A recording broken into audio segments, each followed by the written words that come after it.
병이 생기고 아프기 시작하면 우리는 병원을 찾는다. 상처난 곳은 꿰매고 막힌 혈관은 뚫고 병든 장기는 잘라내며 부러진 뼈는 이어붙인다.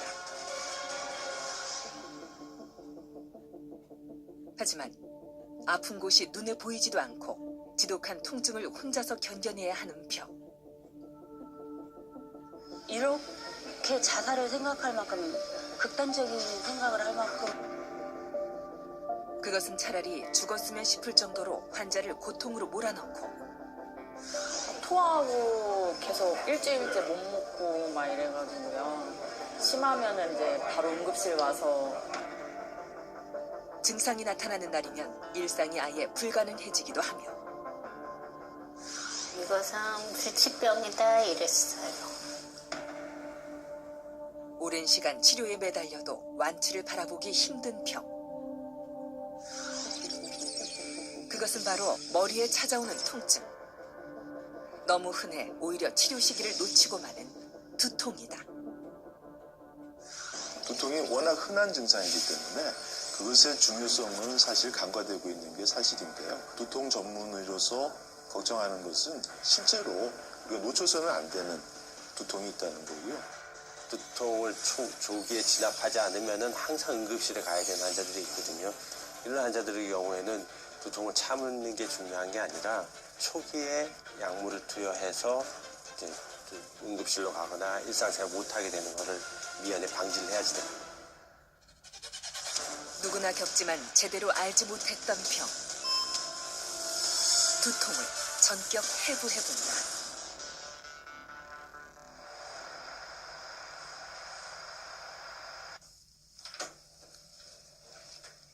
권인숙 씨는 얼마 전 공기청정기를 새로 들여놨다. 한 달 전쯤 생긴 증상 때문이었다. 머리가 아파서 맑아질까 싶어갖고 샀어요. 예. 근데 확실히 이거를 하고 나서 조금 좀 편안하다 그럴까? 그리고 조금 덜 아프다 그럴까? 그런 느낌이 들어요. 갑자기 생긴 두통은 약도 잘 듣지 않았다. 이거 약국에서 두통이라고 해주는 거고요. 이건 이렇게 사서 드시는 건 처음이시겠어요? 처음이죠. 그러니까 한 달 전부터 아프니까 그냥 사다 놓는 거죠. 미리 이렇게 살찌게 그냥 미리 사다 놓는 거죠. 문제는 두통의 정도와 빈도. 점점 더 자주, 많이 아파왔다. 맨 처음에는 계속 아팠었는데 약 먹고 이렇게 이제 치료하고 그러고 나서는 이제 조금 이틀에 한 번 아팠다가 이제 또 아침에 일어나면은 아팠다가 또 낮에 이제 이렇게 바쁘고 그러면 또 좀 괜찮았다가 또 그래요. 그럼 그런 그 두통 때문에 일상생활을 못할 정도는 그렇죠. 못하죠. 그렇게 아프면. 계속 아프면 빨리 병원을 가야겠다 이렇게 생각을 하는데 이렇게 침 맞고 병 두고 약 먹고 그러면은 또 잠잠해지니까 또 잊어먹어요. 아 그럴 때 있어요. 정말 이렇게 망치 갑자기 이렇게 따뜻하고 딱딱 이렇게 그런 느낌이 올 때 있어요. 근데 그게 계속 그러지는 않아요. 두통도 병일까 싶어 망설였던 병원행. 가장 먼저 병으로서의 두통이 맞는지 설문을 작성한다.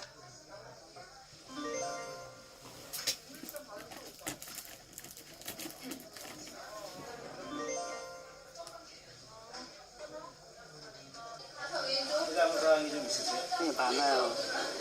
어떤 부분이 있으세요?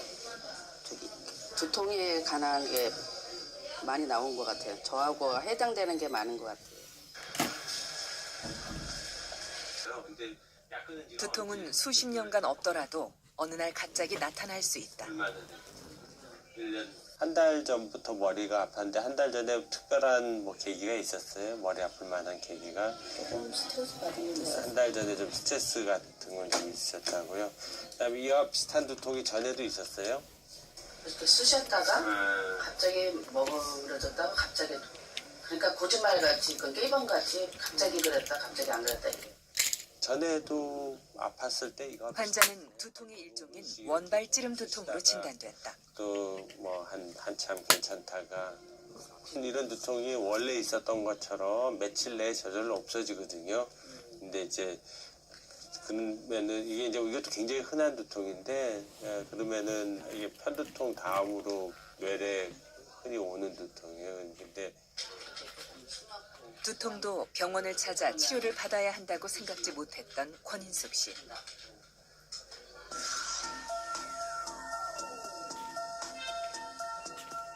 살아가면서 누구나 한두 번쯤은 두통을 겪는다. 두통이란 말 그대로 머리의 통증. 그렇다면 어느 정도의 통증이 어떻게 있을 때 이것을 병이라고 볼 수 있을까? 통증이 너무 심각해 일상생활조차 힘들어질 경우.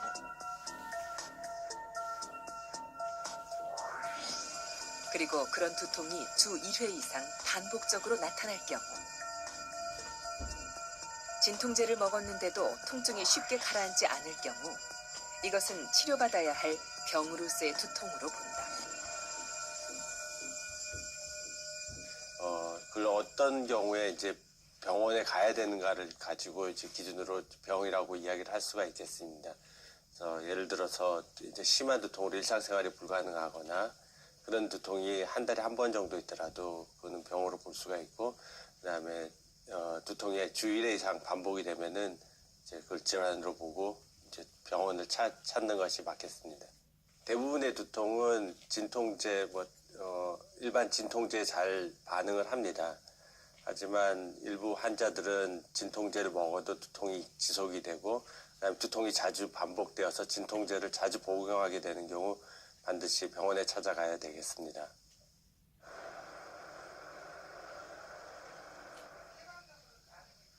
심한 두통 때문에 병원을 찾은 20대의 한 여성. 몸도 가누기 힘들 정도로 통증은 심각하다. 고통이라는 걸 한 번 통증 때문에 일상생활은 이미 불가능해진 지 오래됐다. 너무 잦아서 아픈 사람이 있을 거예요. 어떻게 아픈데요? 아침에 일어나면 막 너무 지끈지끈한데 속도 너무 안 좋고 눈알도 빠질 것 같고 이렇게 며칠씩 가요. 막 3일, 4일 이런 식으로. 3일, 4일씩 가요? 오, 약을 먹어도 약을 토하고 그래갖고. 그래요? 그럼 일상생활이 거의 안 되겠네요. 네, 3일 동안 잠만 잤어요. 그래요? 혹시 그 두통이 생리하고 관련되지는 않아요? 아니, 전혀. 그런 건 상관없고요. 그러면 두통이 시작되고 가슴이 너무 많이 아파요. 그래 지금 빨리 약을 받아서 먹는 게 제일 중요할 것 같은데. 예전에도 이런 통증이 있었지만 1년에 한두 번이라 견디고 참아왔었다. 그러면 제일 중요한 건 이제 얼마나 자주 아프냐 하는 건데요. 이게 1년에 한 번, 6개월에 한 번 이런 식으로 증정을 하다가 이제는 한 달에 한 번 이래요. 한 달에 한 번, 한 달에 한 2, 3일. 네. 요번에는 좀 센고. 네. 일단은 네. 이제 그 편두통이라는 거는 이제 확실한 것 같아요. 왜냐하면 워낙 전형적이고 그건 되게 메스꺼리고 빛이나 소리에 예민해져서 머리가 막 아플 때는 막 밝은 빛이나 소리도 굉장히 거슬리고 조용하게 한숨 푹 자고 나면 좀 좋아지고 이게 특징이거든요. 그 다음에 편두통은 우리나라 국민 10명 중 1명이 겪어본 적이 있을 정도로 흔한 두통이다. 를 한번 이렇게 살펴보게 되죠. 뇌에 구조적 문제가 없을 때 나타나는 두통을 원발 두통이라 하는데 그 대표적인 것이 편두통이다. 체한 것처럼 속이 답답하거나 구토 등 소화장애와 함께 나타나고 한쪽 머리가 아니라 양쪽 머리에서 모두 증상이 나타난다.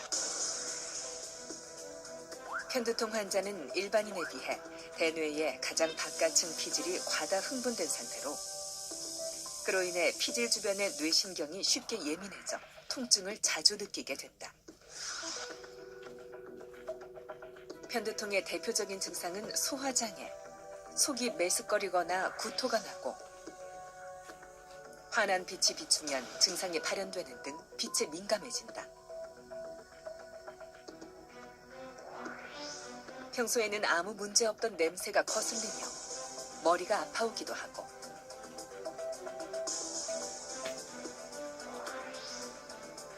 작은 소리에도 머리가 지끈거리는 등 감각이 예민해진다.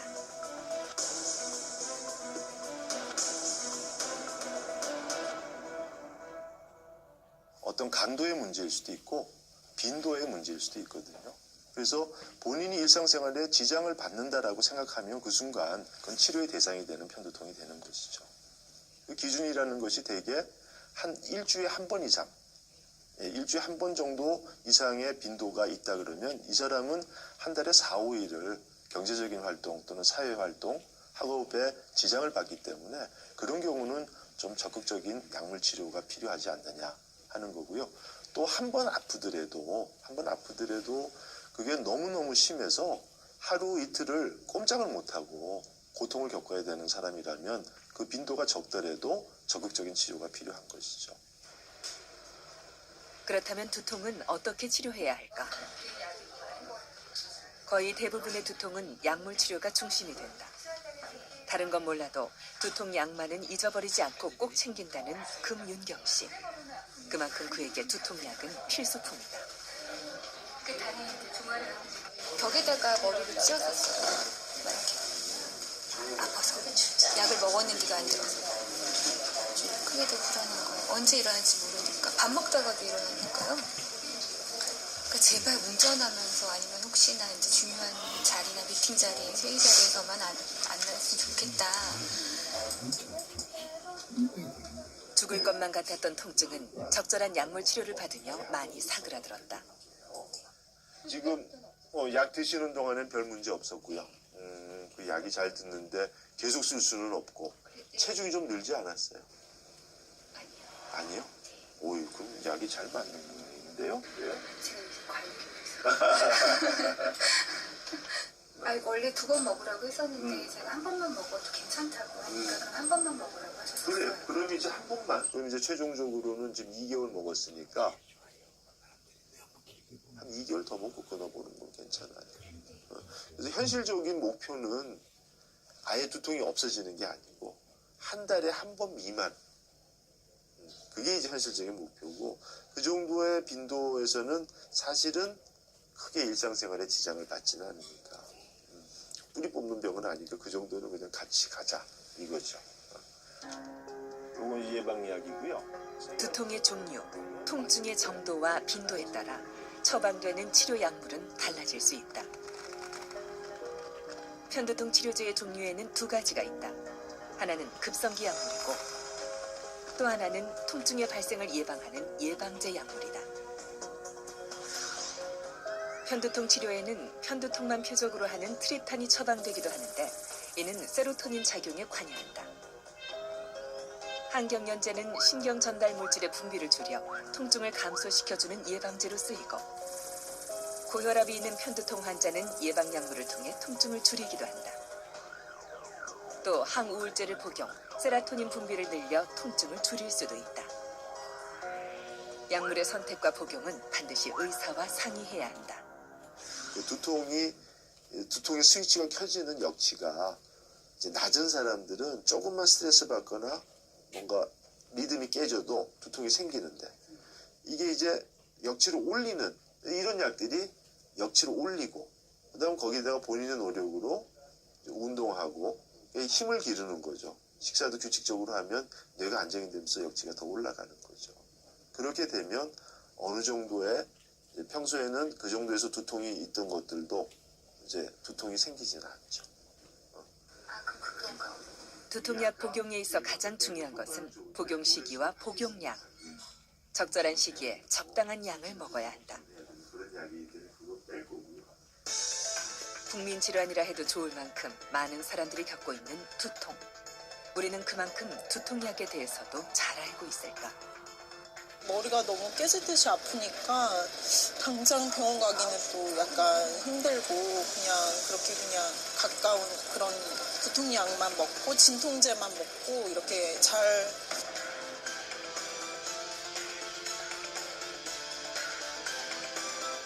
딱 정량을 먹지요. 예. 정약모가 아프고 또 한 몇 시간 되면 또 아프면 또 하나 더 먹고 이런 식으로 해야 되지 않겠어요? 그냥 뭐 아프다 계속 먹을 수는 없잖아요.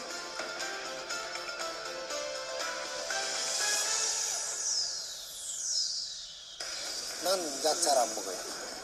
약 안 드시는 이유가? 예. 아니 뭐 약 먹으면 면역이 돼갖고 나중에 약 효과가 별로 없다고 그렇게 알고 있어갖고.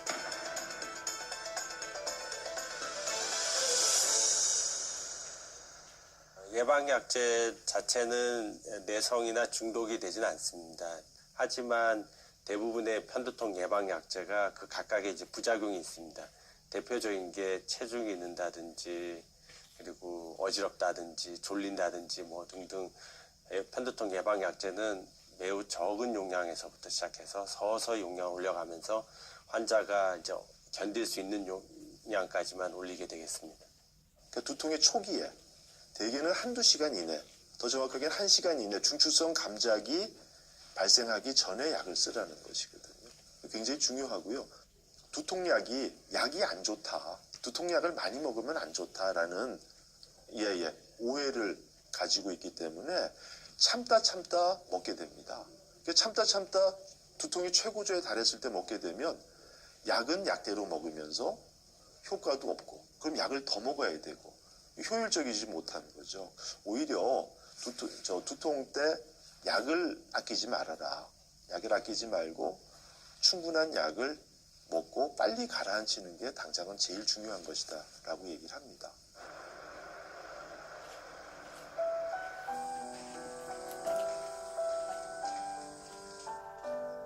하지만 두통약마저 잘 듣지 않을 때는 어떻게 해야 할까? 무려 15년 가까이 두통으로 고생해왔다는 윤재현 씨. 20살 무렵에 시작된 두통 때문에 가장 좋았어야 할 청년 시절을 남들은 모르는 고통 속에 보내야 했다. 이 자리에서 그냥 목숨 끊어주고 싶다는 그 느낌으로 그냥 약도 필요 없이 그 느낌만 받았던 것 같아요. 그 당시에는. 요새는 암도 많이 살잖아요. 생존율이. 수술해도 해버리고 싶은데 이거는 어디가 아픈지가. 그냥 속상해요. 숨만 타요.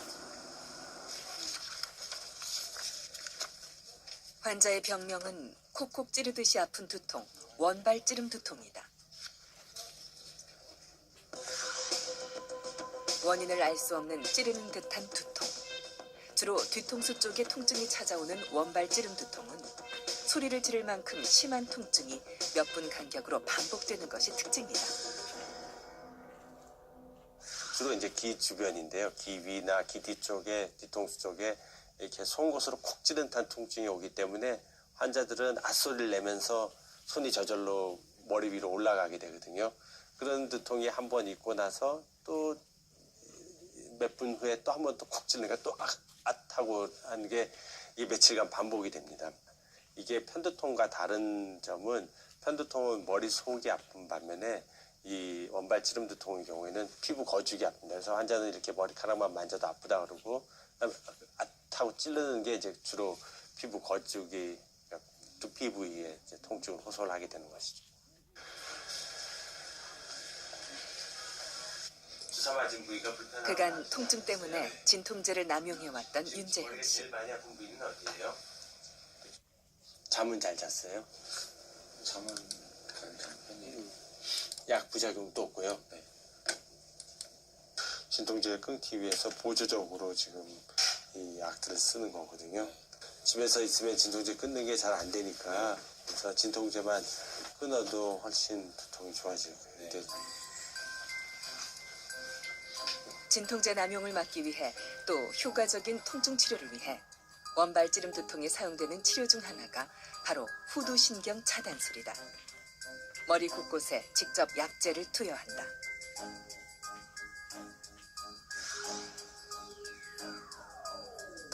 후두신경 차단술은 여러 신경 중 주로 머리와 목의 신경들을 차단하는 것인데 두통은 그중 후두신경을 국소 마취하는 것으로 치료를 진행한다.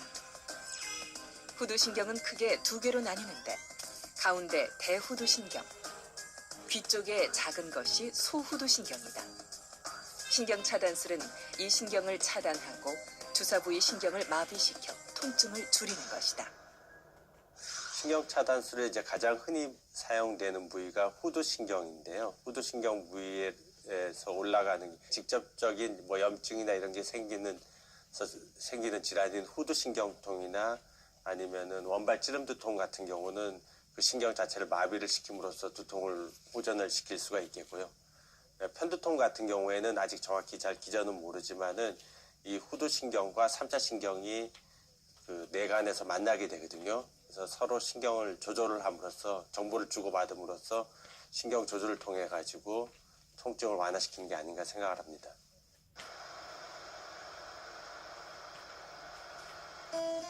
며칠간의 입원 후 퇴원하는 날, 신경 차단술은 얼마나 효과가 있었을까?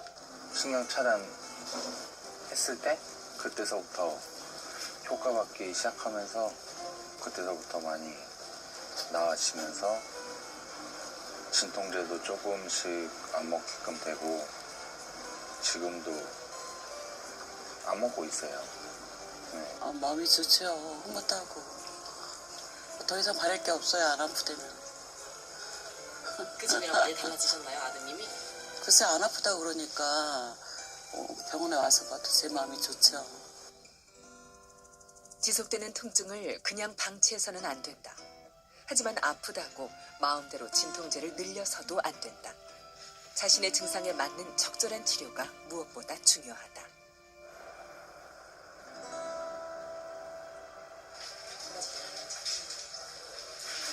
뭐 이렇게 스페즘이 지금 라이트 AC도 조금 이렇게 정재면 교수가 한 환자의 뇌사진을 놓고 응급실과 통화 중이다. 환자는 지난밤 지독한 두통 때문에 응급실로 실려왔다. 예, 어제 응급실에 머리 아파져서 오셨죠? 언제 어떻게 아프셨어요? 리허설 중에 갑자기 통증이 막 심하게 오더라고요. 식은땀이 막 쭉 나면서. 갑자기 꽝 하고? 꽝은 아니고요. 네. 머리 통증이 갑자기 순간 확 느껴지더라고요. 어디에서요? 머리 어디에서? 전체적으로 어디라고? 머리가 전체적으로? 전체적으로 두통이 이렇게 느껴지더라고요. 그러면 이런 일이 처음이신가요? 네, 저 나는 처음이에요. 지금도 지금 머리가. 평상시 머리가 아프지는 않으셨고요? 저는 그런 거 없었어요.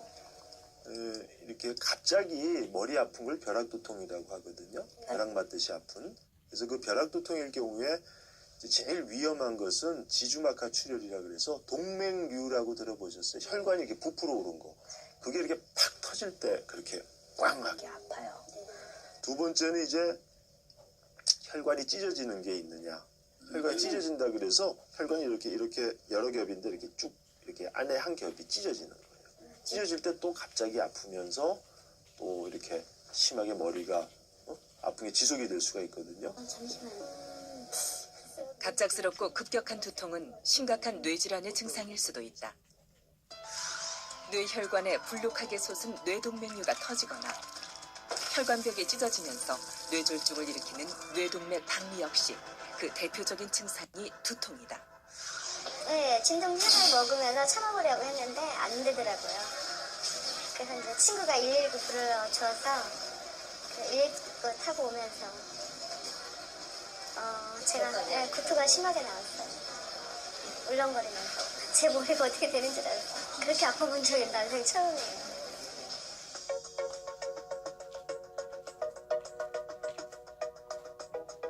뇌혈관에 이상이 있는지 우선 뇌혈류 검사를 통해 확인한다. 뇌혈류 검사는 초음파를 이용해 뇌혈관의 혈류 속도를 측정해서 혈관의 협착이나 폐쇄 유무를 알아내는 검사다. 검사는 괜찮으시네요. 예.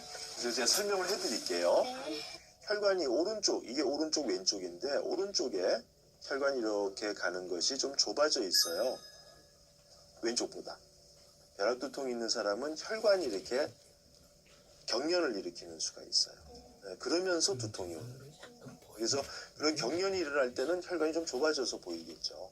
진짜로 정확하게 진단을 내리는 거는 나중에 시간이 지나서 저희 6주 내지 8주 약을 쓰고 나서 그 다음에 혈관 검사를 다시 했더니 좁아져 있던 게 원래부터 좁아진 게 아니라 다시 넓어졌다. 그럼 그때는 이 사람 RCVS가 맞구나.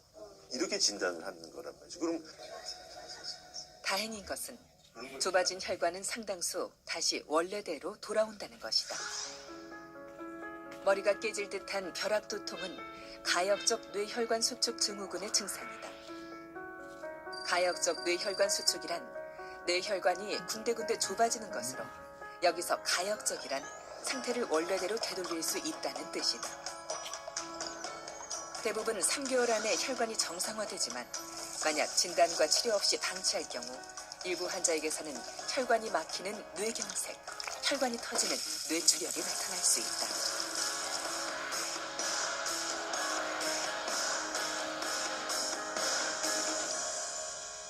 예전에는 이 병의 존재에 대해서도 잘 몰랐었습니다. 근데 그게 이제 오래되지 않았고요. 병의 존재에 대해서 알려진 게. 그러면서 찾아보니까 의외로 많더라 하는 것이고요. 그래서 되게 그런 환자들은 예후는 좋습니다. 되게 이제 시간이 지나서 되게 2, 3주 지나고 2달까지 지나면은 되게 해소가 되지만 문제는 그 와중에 합병증이 뇌출혈 같은 게 오거나 뇌경색 같은 게 소리내는 수가 있기 때문에 그것도 역시 벼락두통의 한 원인이기 때문에 벼락두통이 있을 때는 그런 것을 굉장히 잘 감별하고 살펴보는 게 중요한 거죠. 정재면 교수의 아침 회진. 이 환자는 두통 때문에 찾아왔다가 뜻밖의 병을 진단받았다. 어떻게 두통은 어제하고 비교하면 어떠세요? 똑같아요. 네. 더 심해지는 건 없죠. 이미 경막하 출혈이라는 걸 알았고 또 이제 수술할 정도는 아니니까 피가 삭을 때까지는 조금 더 기다리셔야 될 것 같고요. 많이 불편한 거에 대해서는 저희가 약을 좀 드릴게요. 한번 볼까요, 선생님? 환자의 병명은 경막하 출혈. 뇌경막 아래 피가 터져 나온 것이다. 거의 없어지셨네요. 배에 힘을 줄 때 머리가 더 아픈 건 없으세요? 힘 줄 때 조금 아프고요. 앞으로 이렇게 고개 숙일 때 쏟아질 것 같고. 네. 식사는 잘 하시고요. 그저 두통인 줄 알고 환자는 한동안 증상을 방치했다. 아니 자고서 아침에 일어났는데 머리가 너무 아파가지고 그냥 머리가 아픈가 보다 하고 먹었어요. 근데 안 가랐더라고요. 아무래도 이상한 것 같아서 그래서 MRI도 찍고 찍게 됐어요. 그전에는 이렇게 두통이 아주 심한 적이 없었어요? 아니 한 번도 없었어요. 더 그래서 걱정이. 이제 예전에는 이제 술도 많이 먹고 해도 한 번도 없었는데 갑자기 그러니까 이제 제가 더 깜짝 놀란 거예요. 그 경막이 이렇게 까맣게 이렇게 그래서 여기 밑으로 내려가면서 계속 있으면서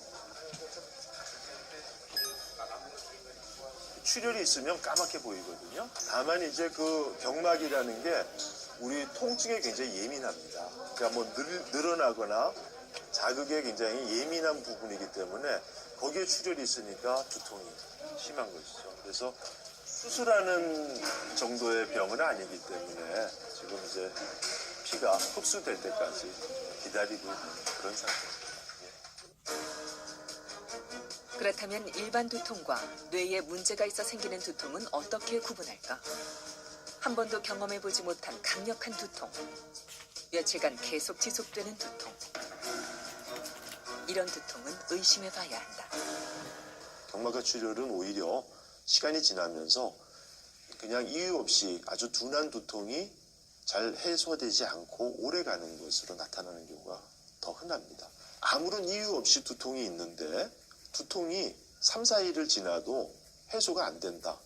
이러면 뭔가 문제가 있다라고 생각을 해야 됩니다. 그러니까 특히나 과거에 이런 두통이 없었던 환자거나 또 과거에 종종 두통이 있었지만 그것과는 양상이 완전히 다른 새로운 두통이 3, 4일 이상 지속이 된다 그러면 반드시 의사를 찾아서 검사를 해보는 게 좋습니다.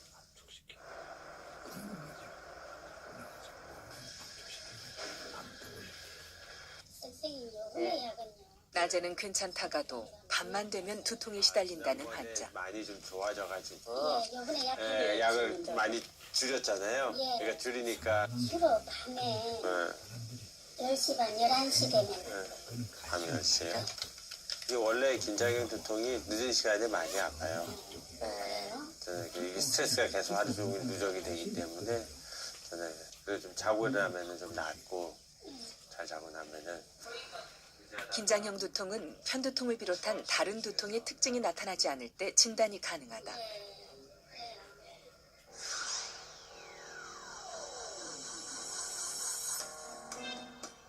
두통은 있지만 보통 편두통에서 보이는 특징들은 나타나지 않는다. 스트레스가 주요 요인 중 하나이기 때문에 스트레스 관리, 명상, 근육 이완 운동 등의 비약물 요법이 중요하며 항불안제, 근이완제 등의 예방약제를 시도해 볼 수 있지만 일반적으로 소염 진통제를 비롯한 모든 진통제에 반응이 좋은 편이다.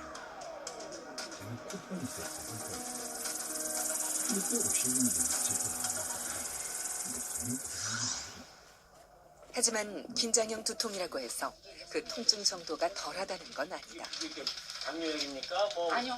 이게 다 두통약이에요. 이건 제가 이제 엊그제 3개월 타가지고 왔어요. 이게 이제 아침 식후 30분에 먹어.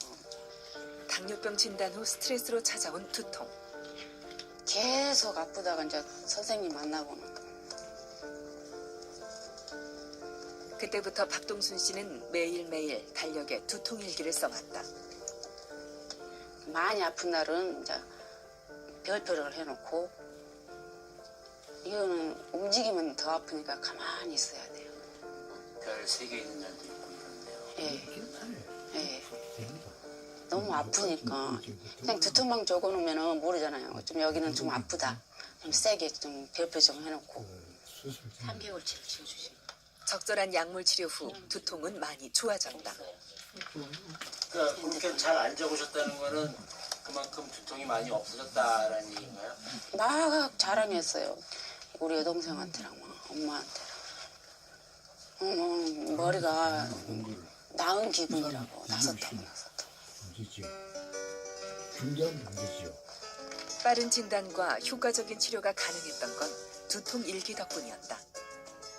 두통 일기란 매일매일 두통에 대한 정보를 기록하는 것으로 두통 발생 날짜와 지속 시간, 통증의 강도와 먹은 약물 등을 구체적으로 적어야 한다. 두통 일기는 이제 3가지 목적에서 사용을 합니다. 그래서 두통 일기를 쓰게 되면 두통 아픈 날 표시뿐만 아니라 두통 유발 요인이나 아니면 두통이 동반되는 증상 같은 것을 다 기록을 하기 때문에 첫 번째는 두통의 진단에 매우 중요합니다. 두 번째는 두통의 유발 요인을 우리가 그걸 통해서 알아낼 수가 있습니다.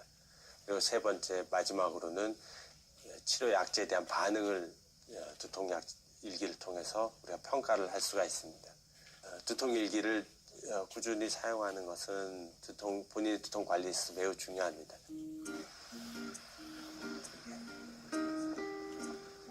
심한 두통은 사회생활에 있어 어려움은 물론 우울증까지 불러온다. 작년 두통이 생긴 이후로 하루도 행복할 날이 없었다는 김민주 씨. 다행히 지금은 많이 좋아진 상태다. 저도 예능 못하면 좋겠어요. 눈이 작아가지고 너무 부러워요. 언니 화이팅! 이랬더니 당시 통증 때문에 마약성 진통제까지 복용해야 했던 상황. 환자는 그 때문에 극단적인 생각까지도 품었었다. 이렇게 활기찬 모습만 처음 뵈니까 네. 아팠을 때보다 상상이 안 가죠. 아니에요. 엄청 많이 아팠어요. 그러니까 오직하면 제가 혹시나 해가지고 매일 전화를 아침마다 제가 저기 출근하면 전화했었거든요. 가겠나? 네. 전화 받으면 아 괜찮구나 이러고 혹시 전화 안 되면 남편한테 제가 항상 전화했죠. 얘네 남편한테. 뭐 저기 전화 안 받는데 혹시 뭐 무슨 일 있냐고 그러면 아니라고 이제 그렇게 얘기하면 제가 좀 안심을 하고 그랬죠. 스킨? 통증이 심해지자 불안 증세는 물론 우울증까지 찾아왔었다. 케어? 스킨?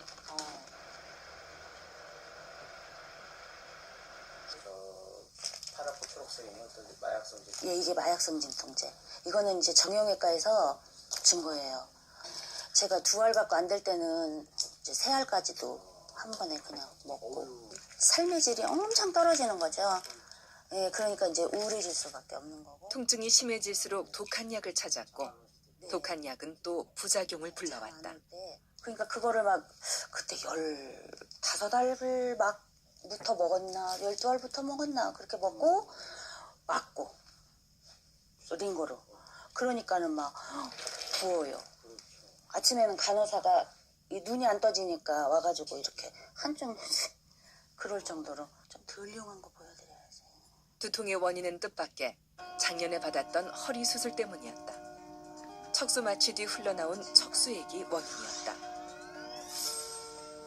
뇌와 척수에 있는 척수액이 외부로 흘러나오면 두통이 발생할 수 있다. 척수액이 새면 척수액에 떠있던 대뇌와 소뇌가 아래로 가라앉으며 통증 유발 신경 등을 자극해 두통을 일으키는데 이 과정에서 물체가 둘로 보이거나 이명이 들리기도 한다.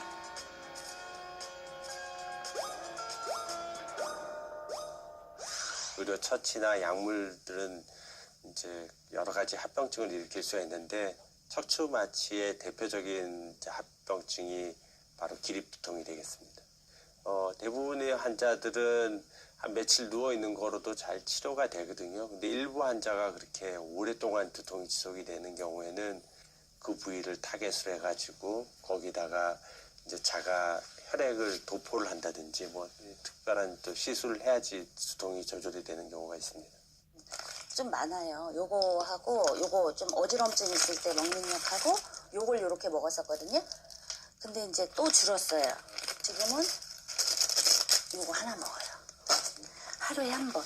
엄마가 그 이제 정신은 멀쩡하니까 이제 막 어지러워서 막 화장실도 못 가고 그러잖아요. 근데 그렇다고 딸이나 뭐 남편한테 기저귀를 갈아달라고 하기는 싫고 하니까 어지러운데도 꿋꿋이 이제 막 부축을 받아서 화장실을 가고 그러셨어요. 그런 거 보면은 마음 아프고 되게 미안해했어요. 저랑 아빠한테. 네. 진짜 많이 먹었다. 아이고 내가 먹었어도 진짜 많이 먹었네. 그래서 믿기지 않으시죠? 네, 그러네요. 많이 먹었어요.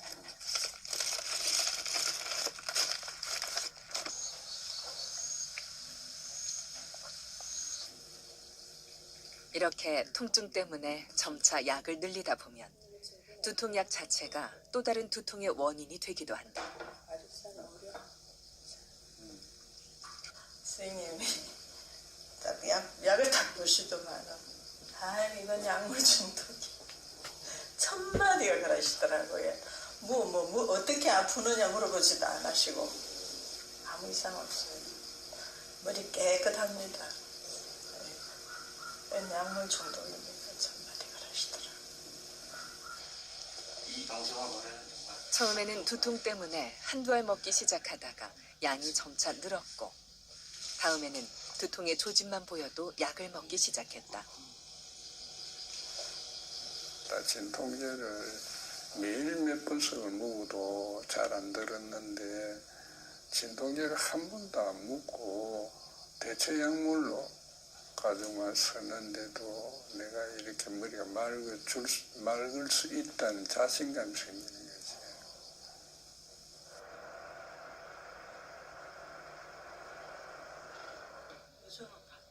이병걸 씨는 두통약을 끊기 위해 열흘간 병원에 입원해 치료를 받았었다.